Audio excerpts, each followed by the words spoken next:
ভারত পাকিস্তানের উত্তেজনা যেন থামছেই না। আজাদ কাশ্মীরে হামলার রেশ কাটতে না কাটতেই দুদেশের হুমকি ধামকির মধ্যেই ভারত হামলা চালিয়েছে বলে দাবি করা হয়েছে।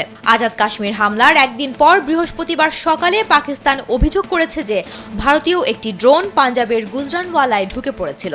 জিও নিউজের খবর অনুযায়ী ড্রোনটি গুজরাটের ডিঙ্গা এলাকার একটি মাঠে পড়ে যায়। স্থানীয়রা বিস্ফোরণের শব্দ শুনেছিলেন এবং একটি ড্রোন ভূপাতিত করার জন্য পাকিস্তানের প্রতিরক্ষা ব্যবহার ক্ষেপণাস্ত্র ছোড়ার ভিডিও সামাজিক মাধ্যমে ছড়িয়ে পড়েছে।